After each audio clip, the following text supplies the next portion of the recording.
guys, so over 600 migrants with possible ties to the gang have been identified. Officials believe that some may be relatives, victims, or witnesses to the crimes of the TDA gang members. And more than 100 of the migrants had enough gang confirmation to be deemed, quote, subjects of interest that DHS recommended to be placed on the FBI's watch list for transnational criminal organizations.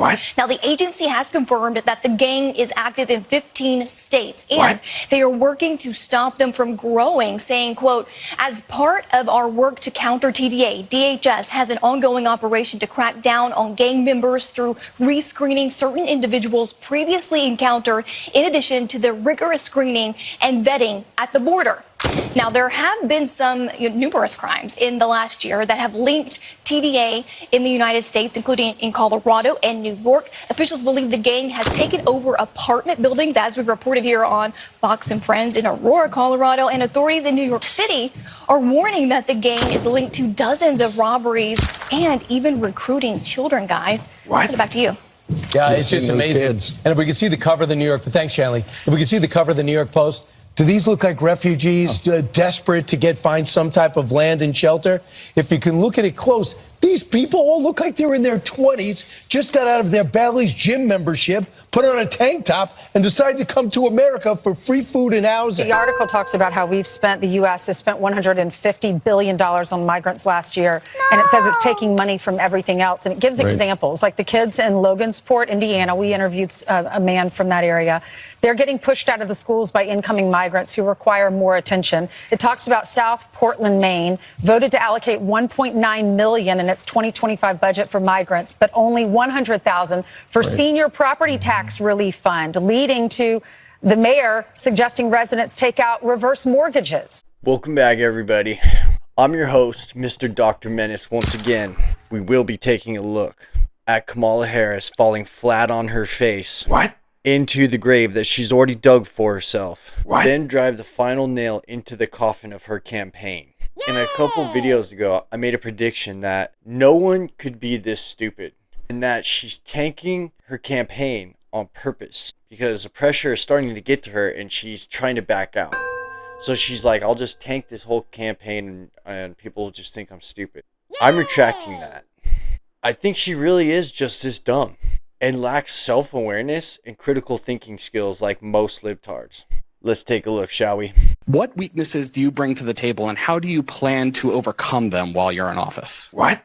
That's a great question, Joe. Well, I am certainly not perfect. Yeah, I guess so. Yeah. So let's start there. And I think that... Perhaps a weakness, some would say, but I actually think it's a strength. I'm stronger than you. Is I really do value having a team of very smart people in your class. Don't ever use the word smart with me. Around me who bring to my decision-making process different perspectives. My team will tell you, I am constantly saying, let's kick the tire on that. Let's kick the tires on it. You lying ass bitch. This is embarrassing at this point. It's only the first clip. There's nothing to even comment on here. Let's continue. Is there something you can point to in your life, political life or in your life in the last 4 years, that you think is a mistake that you have learned from? Thank you. I mean, I've made many mistakes. And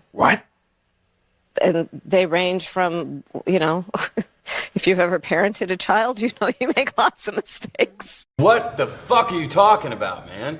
In my role as vice president, I mean, I've probably worked very hard at making sure that I am well versed on issues, and I think that is very important. It's a mistake not to be well versed on an issue and feel compelled to answer a question. Are you sure about that? Okay, so that was a layup.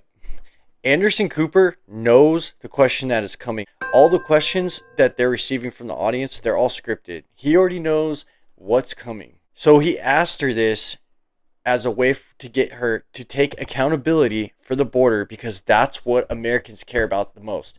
They care about the border, and they want to hear her say out of her own mouth it was a mistake the way we ran the border. She could say anything. She could say, I plan to fix that in the future.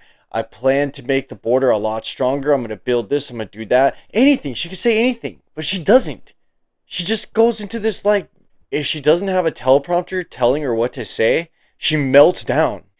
And then she goes off on some personal story. Like, we don't give a shit about your stupid story. We want to hear you answer the questions that everybody has on their mind. You know what he's asking about, and then you go into some stupid story. Like, what is going on in her brain? Like, nobody knows what the fuck she's talking about. This is not how a leader acts.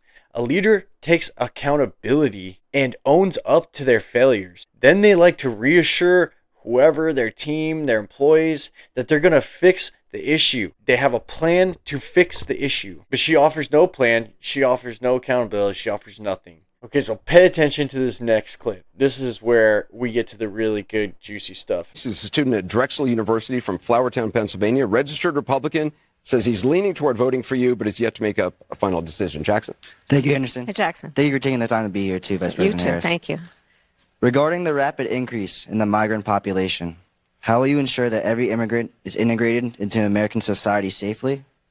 What benefits and subsidies will you provide them with? And how long will these benefits and subsidies last for an individual? Most importantly, will the American citizens' taxes pay for these benefits and subsidies? And if so, how much money will be allocated? Well, thank you, Jackson. Let's start with this. America's immigration system is broken and it needs to be fixed. And it's been broken for a long time. And part of what we need to do is always prioritize what we need to do to strengthen our border. I will tell you, I'm the only person in this race among the two choices that voters have. I've personally prosecuted transnational criminal organizations in the trafficking of guns, drugs, and human beings. Come to exactly what they're considering here, which is the question of whether a president has absolute immunity. I have spent a significant part of my career making sure that our border is secure and that we do not allow criminals in, and we don't allow that kind of trafficking to happen and come into our country. I'm going to stop you. The incidents were limited to a handful of apartment complexes, and the mayor said our dedicated police officers have acted on those concerns. A handful of problems. Only, Martha, do you hear yourself? Only a handful of apartment complexes in America were taken over by Venezuelan gangs? And as my opponent has proven himself, he would prefer to run on the problem instead of fix the problem. We have to have a secure border, and we have to have a comprehensive pathway for citizenship. And that includes requiring people, hardworking people, to earn citizenship and do it in a comprehensive, humane, and orderly manner. Let me ask you about that. I mean, you talk about the bill that Donald Trump quashed. That was in 2024. You talk about the bill he tried to get passed in 2021. That wasn't able to get passed. 2022, 2023, there were record border crossings. Your administration took hundreds of executive actions. It didn't stem the flow. Numbers kept going up. Finally, in 2024, just in June, 3 weeks before the first presidential debate with Joe Biden, you institute executive actions that had a dramatic impact, really shut down people crossing over. Why didn't your administration do that in 2022, 2023? First of all, you're exactly right, Anderson. And as of today, we have cut the flow of immigration by over half. In fact, the numbers I saw most recently, illegal immigration But if is it was low. that easy with that executive action, why not do it in 2022, 2023? Because we were working with Congress and hoping that actually we could have a long-term fix to the problem instead of a short-term fix. You couldn't have done one and both at the same time? Well, here's the thing. We have to understand that ultimately this problem is going to be fixed through congressional action. We have dealt with it such that, to your point, we now, as of today, as of our visit, have lower undocumented immigrants and illegal immigration than Trump when he left office. That's true. But we need a permanent solution, and that requires bipartisan work. Do you wish you'd done those executive orders in 2022, 2023? I think we did the right thing, but the best thing that can happen for the American people is that we have bipartisan work happening, and I pledge to you that I will work across the aisle to fix this long-standing problem. I think the American people are demanding it on both sides of the aisle. What the fuck are you even doing here? Once again, no plan, no answer. She totally brushes off his entire question. Everyone wants to know, what are you going to do with these illegals? Donald Trump has a plan for them. What, are you just going to give them all mass amnesty? What about all the ones committing crimes? Are you going to deport them? Are you going to keep giving them money? I don't even think this kid understands that we're all paying for this. Every American citizen is paying to keep these illegals here, living a great life, while you suffer. You can't pay for your groceries. You got to make the decision, should I pay my rent and risk getting thrown out, or buy food to eat so I don't starve? Which one am I going to do? Like, I can wait another week on my phone bill because they won't shut it off for at least another week or two. This is what Americans are going through right now. How are you going to fix the border? Oh, but Trump. Oh, but Trump. I ask you where you going, you tell me where you been. They sat there for 3 years. They could have easily put an executive order like they did a couple months ago when they had to, when they were forced to, because all the liberal media started finally reporting on the border 3 years later, showing what it's been like all their entire term. They could no longer ignore the issue. That's how bad it was, because Fox was reporting on the human ant trail from Hakumba. Yeah, Google that. They bragged about removing 90 of Trump's border policies. And then they were forced to put some of them back in place. All they had to do was put the policies back in place, and the border would have been fine. But they couldn't admit that Trump did something right. Putting the policies back in place admits that Trump did something right, and they can't do it. She won't admit that he did something right.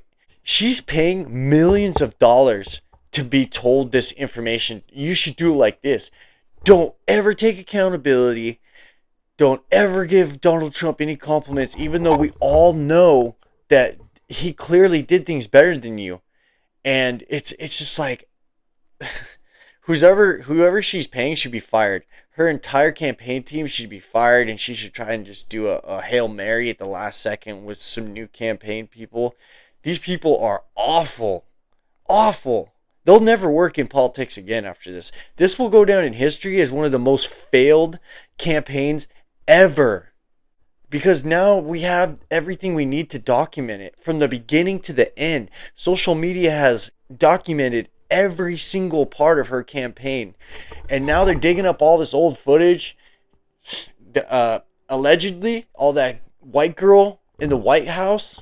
Yeah, that was supposedly hers. And that's why she went through so many of her staff, because they were catching her doing it. And there's a bunch of videos coming out. And as a former drug addict myself, I can tell you, it takes one to know one. And she's grinding her teeth. That's a number one tell if somebody's sitting there just and fake news won't call her out on her lie that she keeps talking about the transnational. She never prosecuted no transnational gangs. That's a complete lie. They never call her out on it. They just let her get away with it. She learned that from Joe Biden. Just keep lying. Don't ever apologize for your lies. Just say, oh, I changed my opinion. I don't think that anymore. And move on. This has been Joe Biden's strategy since he entered politics. The guy has lied his entire career. He lied about the school he went to, where he graduated, what he graduated with. Like, the dude, his whole career is based on lies. And he made it to the White House. So she's lying about the border crossings too, because they're flying them over now. So that way it doesn't count as a cross at the border, because they're flying them in. So they're flying them in from certain areas. She's just a mess, dude. The border wall, stupid? Well, let's talk about Donald Trump and that border wall. What? Weird. Buddy, you're weird. So remember, Donald Trump said Mexico would pay for it? What? Come on, they didn't. What? How much of that wall did he build? I think the last number I saw is about 2%. And then when it came time for him to do a photo op, you know where he did it? In the part of the wall that President Obama built. You goddamn liar! You're agreeing to a bill that would earmark $650 million to continue building that wall. I pledge that I am going to bring forward that bipartisan bill to further strengthen and secure our border. Yes, I am. And I'm going to work across the aisle to pass a comprehensive bill that deals with a broken immigration system. I think Jackson's question, part of it was to acknowledge that America has always had migration, but there needs to be a legal process for it. People have to earn it.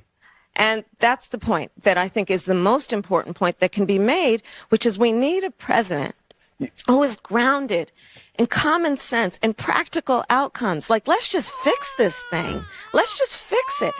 Why is there any ideological perspective on it? Let's just fix the problem. To fix the problem, you're doing this compromise bill. It does call for $650 million that was earmarked under Trump to actually still go to build the wall. I am not afraid of good ideas where they occur. So you don't think it's stupid anymore? I think what he did and how he did it did not make much sense because he actually didn't do much of anything. I just talked about that wall, right? We just talked about it. He didn't actually do much of anything. But you do want to build some wall. I want to strengthen our border. You're so dumb. You are really dumb. For real. They have let that wall sit there for the last almost 4 years now. What? Just rotting because it's just gathering dust, rain, and when it sits there and all this builds up on it, it just rots. They're selling it for pennies on the dollar. That was sold a long time ago.